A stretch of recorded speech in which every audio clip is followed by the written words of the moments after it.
Today everyone, let me discuss the methods of detecting the cessation of the heart action and circulation. So, we have mag-discuss ako ini sa 5 kabuok kini siya. So, let's proceed. Number 1, the palpation of the pulse. So, ilan nato ini siya, uno nato siya pag-detect kung patay or buhi. So, first is pulse nga di siya. Pag may mo-detect siya na pulse na mo-pitik nga di, it means yun siya buhi. Kung waray ganin mo-pitik yaw, means yun siya is patay na. Or, kuha na siya, dead na siya, lahos na. So let's proceed in the other. Number 2 ini siya is the pressure of the fingernails. So pag pressure ng fingernails ini, pag i-pressure nimo yun siya, i-detect mo yun. Pag detect ini siya, pag ang color mo change yun, it means yun, buhi yun siya.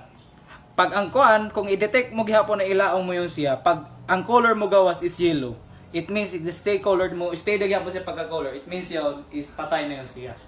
So, number 3 ini, mo proceed na sa kita sa number 3. Number 3 is the diaphanous test. So, pag detect ini siya, magkuang kita ng flashlight na kusog-kusog siya musiga.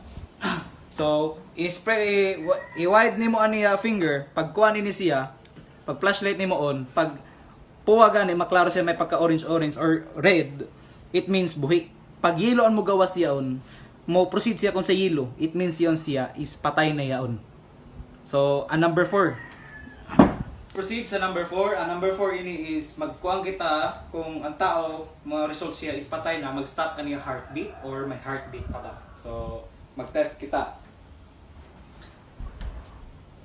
How din kay mintingog sa siya, may heartbeat na min-detect siya, it means buhi yun siya. Pag ang tao gani way mo detect na heartbeat nga di sa pag-test nimo, it means patay na yun siya lahos. Last part ini is the palpation of the radial pulse. So ang ini, pag mo change ang color or mo puot siya niya color mo change siya, it means buhi. Kung mo stay gyapon siya ng yellow or white or pas mo ba siya, it means patay na yun siya. So ini.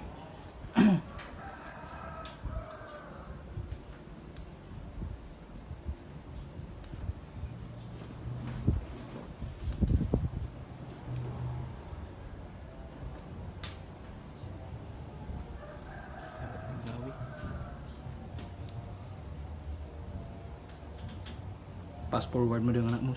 Mute doon siyang pass forward. Yawa inig daw na ani. Ini, i-turn siya ng red. So ang blood pressure niya, ang ga-travel sa guna blood is napugna nato siya. So ga-change siya ng color niya. So that's it. Amo dayon siya ang sa mga blood pressure niya. So first is the expose the chest and abdomen and observe the movement. So ini siya, hawinan naton iyatian or dobdob if mo ginhawa pa ba siya. Kung dili na pasabot, ani sa katao patay na.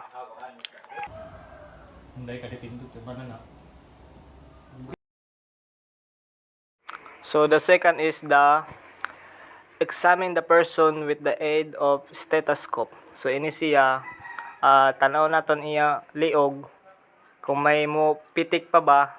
Kung duway na mo pitik, patay na yon siya. So the third is the mirror test. Ini siya, ang samin ibutan nato sa ilong.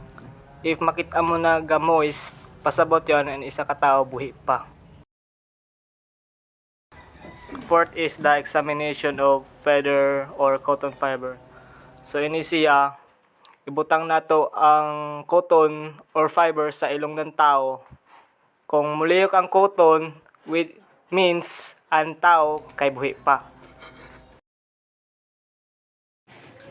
So the last is the examination with a glass of water. So ini siya, ibutang nato ang baso sa tiyan ng isa ka tao.